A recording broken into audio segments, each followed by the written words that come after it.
Assalamualaikum warahmatullahi wabarakatuh. Halo sahabat data, kembali lagi bersama dengan saya Preti Melati Pardede dalam acara Voice Podcast Season 2 Episode 3, edisi spesial Insan Statistik Teladan BPS Kota Malang. Sudah bersama dengan saya, Ibu Ratri Aratih. Nah, A-nya itu apa ya Bu ya? Mungkin boleh dikasih tahu? Iya, soalnya biasanya gini, kalau disebutin lengkap tuh pasti belibet ya di awal. Iya. Jadi sengaja mau saya singkat ya. Jadi Ratri, A-nya itu Adi Pradani Ratih. Adi Pradani Rati. Oke Jadi Bu dari ya. nama kelihatan Jawa banget ya. Iya. Oke, Ibu Ratri panggilannya ya Bu ya. Panggilannya Ibu Oke. Ratri. Jadi di episode kali ini kita mau ngobrol-ngobrol seputar karir dan perjalanan hidup nih Bu. Nah mungkin boleh diceritain dulu di awal, Ibu Ratri ini gimana dulu awal masuk BPS-nya dan sejak kapan itu? Kalau sejak kapan nanti jadi kelihatan umurnya dong. Nggak apa-apa Bu. Jadi saya itu penerimaan di tahun 2009. Jadi kalau Kalau sekarang kan banyak bukaan CPNS tuh ya, saya itu bukaan CPNS tuh tesnya itu di tahun 2008. Oke. Nah, baru keterima pengangkatan itu di tahun 2009. Mm-mm. Eh, Tesnya di sini sih, di Malang, Di karena memang Malang. Arema asli ya, saya Oh Arema iya. asli. Jadi waktu itu buka pendaftarannya di sini, kemudian tesnya di Provinsi Jawa Timur, di Mm-mm. Surabaya itu tahun 2008 akhir. Jadi Oke. saya kebetulan pengumuman penerimaan di BPS itu di tahun 2008 bulan Desember, kalau Mm-mm. nggak salah ya bulan Desember. Kemudian pengangkatan PNS-nya itu di tahun 2009. Oke. Berarti udah sekitar berapa tahun itu Bu? Jadi PNS sudah cukup lama ya Bu ya? Sudah lumayan lah berapa tahun itu berarti 13 tahunan lah Oh ya. iya, cukup lama ya Bu ya? Nah, itu untuk background sendiri, Bu, Ibu asal perguruan tinggi kah atau apa? Oh, Kemudian juga kalau background lain-lainnya boleh diceritakan? kalau saya memang dari penerimaan sarjana ya, kalau Mm-mm. berarti kan dari STIS. Ya, Jadi saya memang penerimaan di sarjana. Waktu itu saya dari kuliahnya di sini di UB di oke. Brawijaya, jurusan statistik. Kebetulan jurusan statistik juga di tahun kalau lulus kuliahnya di tahun 2008. Jadi nggak Hmm, sempet lama nganggur lah istilahnya gitu ya, langsung ya, Bu dari ya? habis lulus di tahun 2008 pertengahan langsung ada tes ini, akhirnya keterima di BPS. Gitu. Oke, gitu. Itu tuh daftarnya itu motivasinya apa, Bu? Emang pengen kah? Atau lihat berita informasi di mana? Atau apa, Bu, latar belakangnya? Kenapa mau join ke sini? Karena memang dari dulu jurusan statistik itu kan dekat dengan BPS ya Identik maksudnya, gitu ya, Bu ya? jadi Mm-mm. dikit-dikit kalau misalkan ditanya jurusan apa statistika gitu pasti oh pasti nanti kerjanya di BPS nih pasti kan kayak gitu. Iya. Terus waktu itu lucunya lagi Hmm. saya tuh pasti yang paling kenceng nolak enggak kok statistik tuh nggak di BPS aja gitu, jadi sering kayak gitu. Jadi memang Mm-mm. sering sering ngomong seperti itu, kok ternyata rezekinya memang di sini. Jadi waktu itu baru lulus terus kemudian tes, Mm-mm. alhamdulillah keterima gitu. Jadi banyak sebenarnya dari angkatan saya itu yang teman berjuangnya itu banyak ya, lumayan sekitar 10 anak itu akhirnya yang keterima cuma 2 saya, Oke. seangkatan itu cuma 2 saya sama ada salah satu, teman yang akhirnya bisa masuk di BPS gitu. Mm-mm. Jadi memang kalau angkatan saya memang cuma 2 saya aja gitu waktu zaman itu. Terus ternyata, karena emang dasarnya suka ya, maksudnya dulu kenapa kok milih jurusan statistika karena memang suka suka dengan angka gitu, cuman Mm-mm.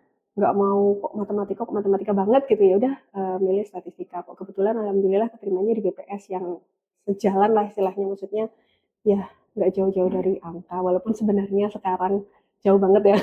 Iya. Jadi kalau kita di BPS kan macam-macam, jadi bisa ke lapangan, bisa ke Betul. responden wawancara, Iya, jadi Bu. nggak melulu cuma angka aja Butuh kan soft enggak. skill-nya juga. Betul. Jadi Mm-mm. kebanyakan teman-teman saya waktu kuliah pun juga ini masa sih kamu di BPS masa nggak tahu metode ini ya. Oh iya. Kan sebenarnya kita bukan cuman ngurusin metode itu aja kan. Kalau Mm-mm. di kabupaten kota kan lebih banyak bertemu dengan orang sebenarnya ya untuk Mm-mm. wawancara, untuk kompilasi data juga. Gitu. Berarti untuk kerja di BPS itu nggak hanya harus lulusan STIS, tapi perguruan tinggi pun bisa ya Bu Bisa, ya, melalui betul. jalur-jalur yang Mhm. lain-lain kayak gitu. Nah, kemudian kalau kayak saya kan Bu, nanti begitu lulus tuh ditempatkan ya Bu ya, di Mhm seluruh wilayah mhm. Indonesia. Kalau untuk Bu Ratri dulu langsung ditempatkan atau kayak gimana Bu? Iya, saya langsung ditempatkan, kebetulan paling dekat. Jadi waktu itu di Jawa Timur itu kayaknya lulusan yang paling banyak ya yang keterima. Jadi Hmm. yang keterima di Jawa Timur tuh yang ditempatkan di Surabaya atau di Provinsi Jawa Timur tuh kayaknya cuma 2. Sedangkan waktu itu lulusannya itu sekitar 20-an, 25 itu Oke. anak Jawa Timur sendiri yang Mm-mm. lulus. Nah, kebetulan alhamdulillah saya penempatan paling dekat. Paling dekatnya di mana? Di Kalimantan. Di Kalimantan. Itu udah paling dekat tuh. Penempatan pertama ya, Bu ya? Penempatan pertama di Kalimantan. Sedangkan Oh. teman-teman banyak yang ujung utara ada, ujung barat ada, ujung timur ada. Jadi saya tengah-tengah aja lah, deket-deket aja. Oh, iya. Berarti tuh boleh diceritain nggak, Bu, perjalanan karirnya pasti dari di Kalimantan sampai ke Malang itu kan nggak langsung bisa pindah ke sini, ada prosesnya ya, Bu ya. Mungkin saya mau tahu lebih lanjut terkait itu, Ibu, gimana? Saya itu waktu penempatan pertama Kalimantan itu pasti bingung ya kalau pas awal-awal gitu kan. Secara kan nggak pernah ngekos, nggak pernah jauh dari orang tua gitu kan. Begitu tahu penempatan Kalimantan, Kalimantan gitu. Jauh. Cuman waktu itu saya berusaha membesarkan hati, aduh ini paling deket lah, maksudnya dibandingkan teman-teman yang lain kan paling deket Kalimantan pun Kalimantan Selatan gitu kan, maksudnya dari Surabaya juga nggak jauh-jauh banget. Jadi itu memang ya wis lah, Bismillah berangkat gitu ya, insya Allah dimudahkan di sana. Terus akhirnya saya di Kalimantan itu kebetulan sekitar 2 tahunan, 2,5 tahun, 2,5 tahun di Kalimantan. Terus menariknya lagi yang saya suka di sana itu, saya penempatan bukan di kota besar ya. Jadi dari Kalimantan itu masih sekitar 4-5 jam perjalanan darat lagi. Kebetulan di kabupaten baru, jadi kabupatennya masih baru terbentuk waktu itu sekitar berapa tahun ya sebelum saya ke situ tuh. Jadi masih benar-benar kayak kota baru, jadi masih sepi, masih ini. Apa itu, Bu, namanya kabupaten? Di Kabupaten Balangan. Kabupaten Balangan. Kabupaten Balangan. Jadi kalau dari Banjarbaru itu arah utara ke arah Kalimantan Timur. Jadi kebetulan kota Batubara ya di sana terkenalnya ya. Memang kabupaten baru, terus ya waktu di sana benar-benar kayak membuka wawasan banget. Maksudnya selama ini kan di Kota Malang rame, kemudian mau butuh apa aja deket, tinggal cari gitu. Sedangkan di sana kan masih kabupaten baru, masih sepi. Bahkan waktu itu pun di kantor kami itu masih ini kayak pusat pemerintahan itu masih agak di pinggir gitu loh, maksudnya bukan di kotanya dipasang di kota itu, tapi agak ke pinggir gitu. Jadi kalau malam ya lumayan sepi. Makanya kalau di sana itu enaknya di sana itu nggak pernah lembur malam gitu kan.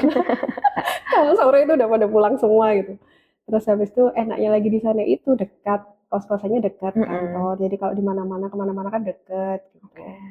Jadi bisa lah mepet-mepet datang ke kantor tuh mepet set gitu.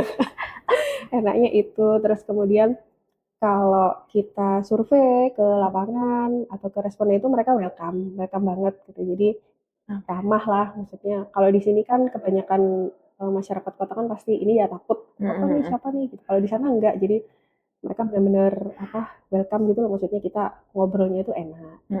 Kalau di sana. Terus habis dari Kalimantan, habis itu kemana, Bu? Habis dari Kalimantan, alhamdulillah bukannya mendekat, saya malah mendekat ke negeri tetangga, jadi ke Banda Aceh. Ke Banda Aceh, Bu? Jadi saya ke sebelah ini ya, Bu? Langsung pojok. Jadi harapannya kan pada rata-rata udahlah habis penempatan ini pengen pulang ke kampung halaman. Jadi waktu itu saya seangkatan ada sekitar 7 orang itu, yang cewek-cewek udah pada mudik ke kampung halaman semua, udah pada mudik ke Jawa Timur semua. Ternyata saya malah cuing. Tahun berapa itu, Bu? Itu tahun 2012.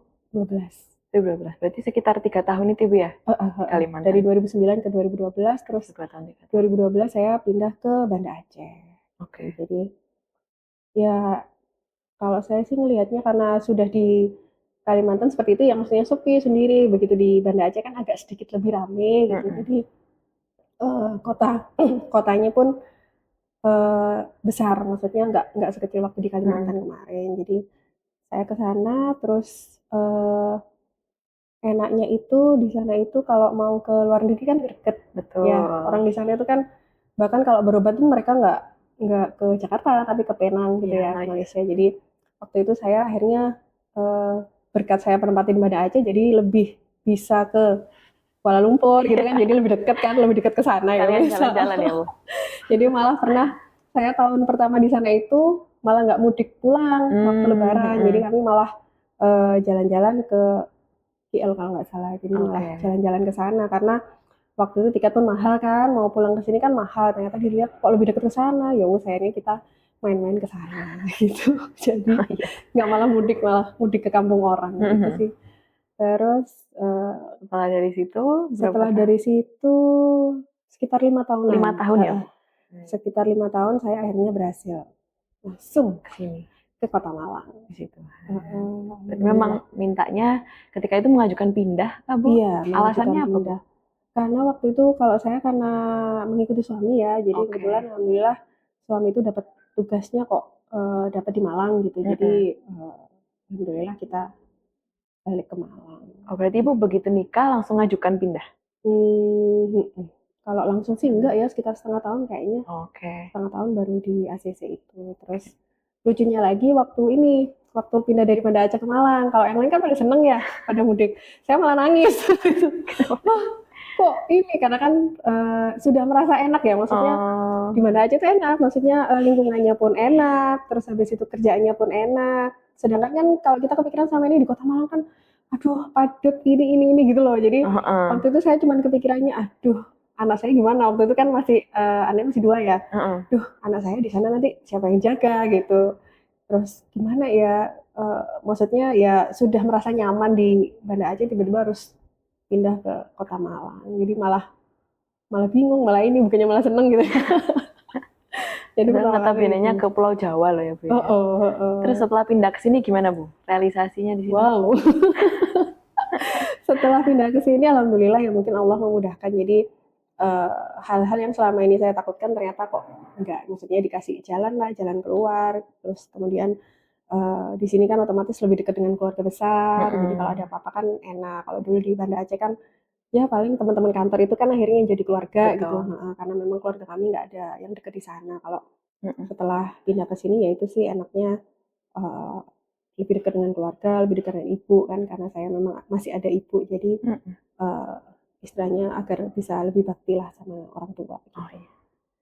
Oke, Bu. Mungkin kita ngomongin masalah BPS Kota Malangnya ya, Bu ya. Tadi kan sudah perjalanannya cukup luar biasa buat sampai di Kota Malang, Bu. Di sini tuh Ibu pertama ditempatkan di sini sebagai apa? Terus gimana kerjaannya dari segi orang-orangnya juga? Mm, mm, mm. Kalau pertama kali waktu saya masuk ke Kota Malang itu kalau nggak salah waktu sensus ekonomi lanjutan. Mm-mm.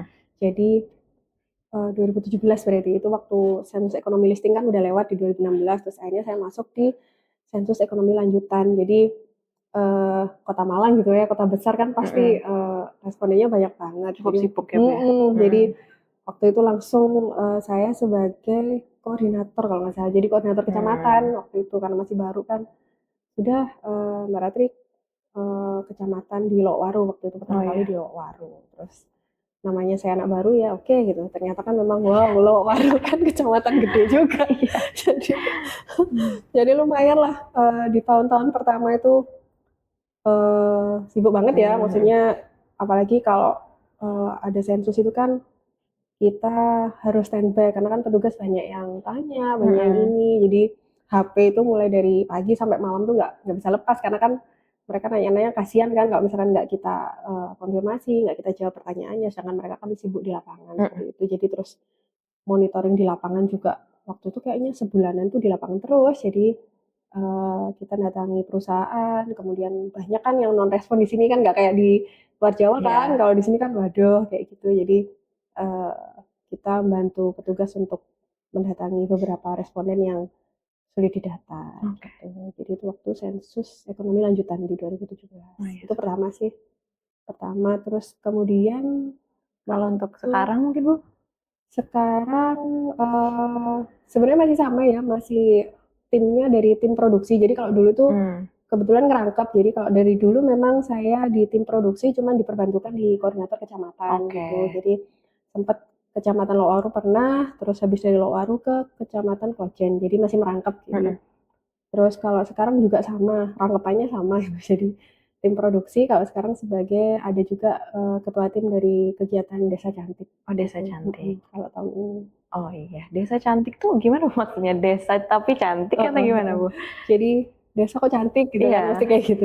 Jadi cantik itu adalah cinta statistik. Jadi Oke. kalau di BPS sendiri kan kita lagi getol-getolnya ini kan apa pembinaan statistik gitu. Jadi Mm-mm. untuk kegiatan desa cantik ini pembinaan statistik yang dikhususkan untuk desa. Kalau di Kota Malang kan Hmm. kelurahan ya, jadi kita fokusnya di pembinaan statistik di level kelurahan.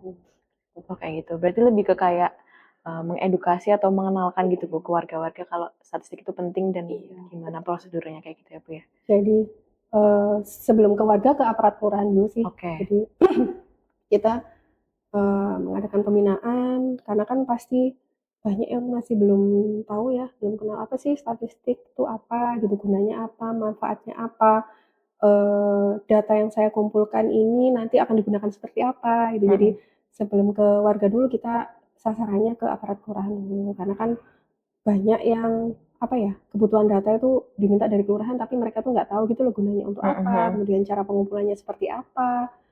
Kemudian yang dimaksud data penduduk itu apa sih? Jadi mereka memang masih awam tentang itu. Udah tugasnya kita untuk memberikan edukasi lah tentang pentingnya data, kemudian cara mendapatkan data seperti Mm-mm. apa. Berarti cukup sibuk ya Bu ya, selain Ibu sebagai anggota tim produksi, juga sebagai ketua dari tim Desa Cantik itu, juga sebagai seorang istri dan juga sudah menikah punya anak-anak ya Bu ya. Itu gimana cara mengatur tanggung jawab dan fokusnya Bu? Karena itu nggak mudah ya Bu ya pasti. Iya, iya. Kalau saya sih alhamdulillah diberi tim yang ini ya, yang mendukung banget ya. Maksudnya dari tim produksi sendiri kan bukan cuma saya. Jadi di Betul. tim produksi ada 3 orang dengan saya.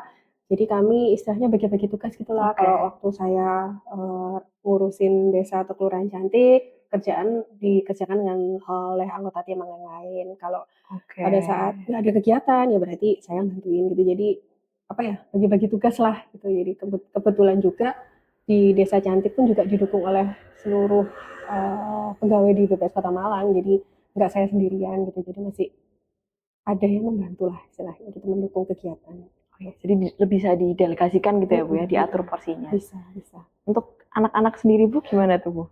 Kalau anak-anak ya kalau saya sih Masih kecil-kecil Bu? Atau eh, sudah umur berapa? udah SD ya. Jadi Oh nomor sudah 1 sama SD. nomor 2 sudah SD. Yang terakhir ini yang masih bayi gitu. Jadi Mhm. kalau saya sih menerapkan kalau misalkan sudah di rumah ya sebisa mungkin nggak usah megang kerjaan gitu ya. Jadi mungkin Hmm. kadang-kala kalau di di luar jam kerja kalau sudah di rumah kadang HP itu nggak tahu kemana gitu ya. Jadi kalau ada yang Oke. menghubungi ya harap maklum gitu aja sih kalau pembagiannya. Kemudian untuk kadang Sabtu Minggu juga slow respon gitu. Jadi Hmm. karena memang jatahnya anak-anak ya kalau untuk Sabtu Minggu itu jatahnya keluarga. Jadi sesekali kalau misalkan urgent banget memang saya bales. Tapi kalau misalkan masih bisa ditunda sampai hari Senin ya udah hari Senin aja baru saya saya proses gitu. Berarti mungkin di tengah kesibukan ini harus bikin skala prioritas gitu ya Bu ya, Betul. mana yang lebih penting antara satu dengan yang lainnya. Oke Bu, mungkin saya juga setelah Ibu cerita-cerita tadi, udah lama juga berkarir sebagai ASN. Mungkin nilai-nilai apa sih Bu yang Ibu pegang sehingga Ibu masih bertahan jadi ASN BPS Kota Malang sampai sekarang? Oke, jadi eh, yang namanya kerja kan pasti capek ya gitu. Jadi Betul. waktu itu kan sebenarnya padat. Ya tinggal kita gimana kita bisa memanfaatkan waktu itu dengan baik. Jadi kalau misalkan Mm-mm. saya capek-capeknya itu saya mesti ngasih apa sugesti ke diri saya sendiri bahwa capeknya ini itu masih bermanfaat gitu loh. Mm-mm. Jadi masih bermanfaat bagi bangsa loh gitu. Jadi Iya. walaupun kita capek, tapi kalau misalkan ingat lagi bahwa yang kita lakukan ini sebenarnya untuk bangsa, untuk masyarakat gitu. Mm-mm. Jadi sebagai apa ya penyemangat gitulah, ayo ayo ayo ini jangan sampai istilahnya ayo berikan yang terbaik gitu, jangan sampai kamu bisa ternyata hasilnya kok cuma gini aja gitu. Jadi sebagai penyemangat aja kalau secapek-capeknya kita masih Mm-mm. istilahnya masih memberikan manfaat gitulah untuk bangsa sama negara. Oke. Jadi itu yang menjadi penyemangat hidup Ibu selama menjadi ASN ya Bu ya. Untuk menjadi sesuatu yang bermanfaat bukan cuma buat kita, diri kita sendiri, tapi untuk hal yang lebih besar yaitu buat orang lain kayak gitu Bu ya. Sangat menginspirasi. Terima kasih banyak Ibu, luar biasa. Terima kasih sudah bincang-bincang bersama dengan kami di sini, bersama dengan sahabat-sahabat data juga. Mungkin itu aja untuk episode kali ini. Terima kasih buat sahabat-sahabat data yang sudah menonton sejauh ini. Sampai jumpa di episode lainnya.